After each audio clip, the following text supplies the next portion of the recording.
ಕೇಳಿ ಶಿವಮೊಗ್ಗದ ಇರುವಕ್ಕಿ ಮತ್ತು ನವಿಲೆಯ ಕೆಳದಿ ಶಿವಪ್ಪನಾಯಕ ಕೃಷಿ ಮತ್ತು ತೋಟಗಾರಿಕೆ ವಿಜ್ಞಾನಗಳ ವಿಶ್ವವಿದ್ಯಾಲಯ ಇವರ ಪ್ರಾಯೋಜಿತ ಕಾರ್ಯಕ್ರಮ UAHS ನೇಗಿಲ ಮಿಡಿತ.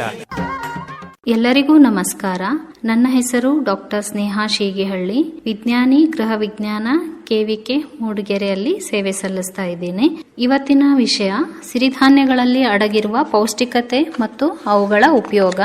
ಸಿರಿಧಾನ್ಯಗಳು ಹೆಚ್ಚು ಪೌಷ್ಟಿಕತೆಗೆ ಹೆಸರುವಾಸಿಯಾಗಿವೆ. ಸಿರಿಧಾನ್ಯಗಳು ಹೆಚ್ಚಿನ ಪ್ರಮಾಣದ ಪ್ರೋಟೀನ್, ನಾರಿನಾಂಶ, ಬಿ ಗುಂಪಿನ ಜೀವಸತ್ವಗಳು, ಅಗತ್ಯ ಅಮೈನೋ ಆಮ್ಲಗಳು, ಫೋಲಿಕ್ ಆಮ್ಲ ಹಾಗೂ ಜೀವಸತ್ವ ಈ ಅಂಶಗಳಿಂದ ಕೂಡಿದ್ದು ಹೆಚ್ಚು ಪೌಷ್ಟಿಕವಾಗಿದೆ. ಈ ಕುರಿತಾಗಿ ಈ ಒಂದು ವಿಶೇಷವಾದ ಮಾಹಿತಿಯನ್ನ ನೋಡೋಣ. ಸಿರಿಧಾನ್ಯಗಳೆಂದರೆ ರಾಗಿ, ಹಾರಕ, ನವಣೆ, ಸಾವೆ, ಬರಗು, ಕೊರಲೆ, ಊದಲು, ಸಜ್ಜೆ ಮತ್ತು ಜೋಳ ಈ ತರದ ಸಮೂಹವಾಗಿದೆ. ಇವುಗಳಿಗೆ ಸುಮಾರು 5,000 ವರ್ಷಗಳ ಬೇಸಾಯದ ಇತಿಹಾಸವಿದ್ದು ನಮ್ಮ ದೇಶದಲ್ಲಿ ಕರ್ನಾಟಕ, ಆಂಧ್ರಪ್ರದೇಶ, ತಮಿಳುನಾಡು, ಒರಿಸ್ಸಾ, ಛತ್ತೀಸ್ಗಢ, ಜಾರ್ಖಂಡ್, ಮಧ್ಯಪ್ರದೇಶ, ಮಹಾರಾಷ್ಟ್ರ, ಗುಜರಾತ್, ಉತ್ತರ ಪ್ರದೇಶ ಹಾಗೂ ಉತ್ತರಾಖಂಡ್ ರಾಜ್ಯಗಳಲ್ಲಿ ಬೆಳೆಯುವುದನ್ನು ನೋಡಬಹುದಾಗಿದೆ. ಈ ಬೆಳೆಗಳು ಪ್ರಮುಖವಾಗಿ ಮಳೆ ಆಶ್ರಿತ ಬೆಳೆಯಾಗಿ ಅತಿ ಕಡಿಮೆ ಫಲವತ್ತತೆ ಇರುವ ಪ್ರದೇಶಗಳಲ್ಲಿ ಸಣ್ಣ ಮತ್ತು ಅತಿ ಸಣ್ಣ ರೈತರು ಬೆಳೆಸುತ್ತಾ ಗುಡ್ಡಗಾಡು ಹಾಗೂ ಬುಡಕಟ್ಟು ಜನಾಂಗದವರಲ್ಲೂ ಕೂಡ ಇದು ಹೆಚ್ಚು ಜನಪ್ರಿಯವಾಗಿದೆ. ಈ ಸಿರಿಧಾನ್ಯಗಳು ಬೇಗ ಕೊಯ್ಲಿಗೆ ಬರುವುದರ ಜೊತೆಗೆ ಬರ ನಿರೋಧಕ ಗುಣಗಳನ್ನು ಹೊಂದಿದ್ದು ಸಂದಿಗ್ಧ ಪರಿಸ್ಥಿತಿಯ ವಾತಾವರಣಕ್ಕೂ ಹೊಂದಿಕೊಳ್ಳುತ್ತದೆ. ಇನ್ನು ಸಿರಿಧಾನ್ಯಗಳ ವೈಶಿಷ್ಟ್ಯತೆ ನೋಡುವುದಾದರೆ, ಸಿರಿಧಾನ್ಯಗಳು ಸಾಂಪ್ರದಾಯಿಕ ಬೆಳೆ ಪದ್ಧತಿಗಳಲ್ಲಿ ಹೆಚ್ಚಾಗಿ ಬಳಕೆಯಲ್ಲಿದ್ದು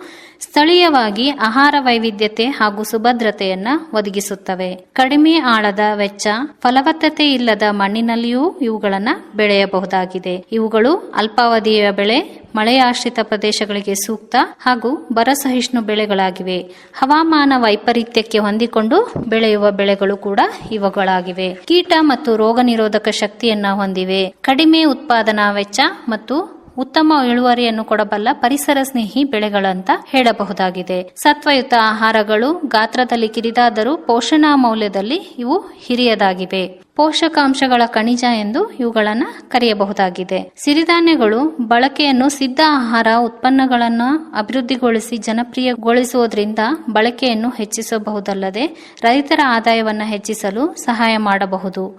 ರಾಗಿ, ಸಾಮೆ, ಬರಗು, ನವಣೆ, ಹಾರಕ, ಕೊರಲೆ, ಊದಲು, ಸಜ್ಜೆ ಮತ್ತು ಜೋಳ ಇವುಗಳನ್ನ ಸಿರಿಧಾನ್ಯ ಎಂದು ಕರೆಯುತ್ತಾರೆ. ಈ ಸಿರಿಧಾನ್ಯಗಳು ಹೆಚ್ಚು ಪೌಷ್ಟಿಕತೆಗೆ ಹೆಸರುವಾಸಿಯಾಗಿವೆ. ಸಿರಿಧಾನ್ಯಗಳು ಹೆಚ್ಚಿನ ಪ್ರಮಾಣದ ಪ್ರೋಟೀನ್, ನಾರಿನಾಂಶ, ಬಿ ಗುಂಪಿನ ಜೀವಸತ್ವಗಳು, ಅಗತ್ಯ ಅಮೈನೋ ಆಮ್ಲಗಳು, ಫೋಲಿಕ್ ಆಮ್ಲ ಮತ್ತು ಜೀವಸತ್ವ ಈ ಅಂಶಗಳಿಂದ ಕೂಡಿದ್ದು ಹೆಚ್ಚು ಪೌಷ್ಟಿಕವಾಗಿದೆ. ಸಿರಿಧಾನ್ಯಗಳಲ್ಲಿ ಕಬ್ಬಿಣಾಂಶ, ಮೆಗ್ನೀಷಿಯಂ, ತಾಮ್ರ, ರಂಜಕ, ಸತು, ಕ್ಯಾಲ್ಸಿಯಂ ಹಾಗೂ ಪೊಟ್ಯಾಷಿಯಂ ಅಂಶಗಳು ಹೇರಳವಾಗಿದೆ. ಆದ್ದರಿಂದ ಈ ಧಾನ್ಯಗಳನ್ನು ನ್ಯೂಟ್ರಿ ಸೀರಿಯಲ್ಸ್ ಅಥವಾ ಸಿರಿಧಾನ್ಯಗಳು ಎಂದು ಕರೆಯುತ್ತಾರೆ. ಇತ್ತೀಚಿನ ದಿನಗಳಲ್ಲಿ ಸಿರಿಧಾನ್ಯಗಳನ್ನು ಉತ್ಕೃಷ್ಟ ಆಹಾರ ಅಥವಾ ವಿಸ್ಮಯ ಧಾನ್ಯಗಳೆಂದೇ ಪರಿಗಣಿಸಲಾಗಿದೆ. ಇವು ಗ್ಲೂಟನ್ ಮುಕ್ತ ಧಾನ್ಯಗಳು. ಒಂದು ಕಾಲದಲ್ಲಿ ಬಡವರ ಆಹಾರವಾಗಿದ್ದು ಈ ಆಹಾರಗಳು ಸೂಪರ್ ಫುಡ್ ಮತ್ತು ಶ್ರೀಮಂತರ ಆಹಾರವಾಗಿದೆ. ಈ ಧಾನ್ಯಗಳ ಬಳಕೆಯಿಂದ ಮಧುಮೇಹ, ಹೃದಯ ರೋಗ, ಕರುಳಿನ ಬೇನೆ ಇತ್ಯಾದಿ ಕಾಯಿಲೆಗಳನ್ನು ತಡೆಯಬಹುದಾಗಿದೆ. ಇಷ್ಟೆಲ್ಲ ಪೌಷ್ಟಿಕತೆಯನ್ನು ಹೊಂದಿದ್ದರೂ ಸಹ ಇವುಗಳ ಹೆಚ್ಚಿನ ಬಳಕೆ ಬೆಳೆಯುವ ಪ್ರದೇಶಗಳಲ್ಲಿ ಮಾತ್ರ ಸೀಮಿತವಾಗಿದೆ. ಸಿರಿಧಾನ್ಯಗಳಲ್ಲಿರುವ ಸಸ್ಯಜನ್ಯ ರಾಸಾಯನಿಕಗಳು ಹಾಗೂ ಔಷಧೀಯ ಪೋಷಕಾಂಶಗಳು ಇಂತಿವೆ. ಕ್ಯಾನ್ಸರ್ ಕಾರಕ ಉತ್ಪಾದನೆಯನ್ನು ತಡೆಯುತ್ತದೆ. ಜೀವಕೋಶಗಳಲ್ಲಿ ರೋಗ ನಿರೋಧಕ ಶಕ್ತಿಯನ್ನು ಹೆಚ್ಚಿಸುತ್ತದೆ. ಸೂಕ್ಷ್ಮಾಣುಜೀವಿಗಳ ವಿರುದ್ಧ ಹೋರಾಡುತ್ತವೆ. ಅಲ್ಲದೆ ಉತ್ಕರ್ಷಣೆಯ ವಿರುದ್ಧ ರಕ್ಷಣೆಯನ್ನು ನೀಡುವುದರ ಮೂಲಕ ಹೃದಯ ರೋಗಗಳು, ಫೈಟೋಸ್ಟಿರಾಯ್ಡ್ಗಳನ್ನು ತಡೆಯುತ್ತದೆ. ಹೆಚ್ಚಿನ ಮಾಹಿತಿಗೆ ಈ ದೂರವಾಣಿ ಸಂಖ್ಯೆಯನ್ನು ಸಂಪರ್ಕಿಸಿ 8431207756. ಧನ್ಯವಾದಗಳು.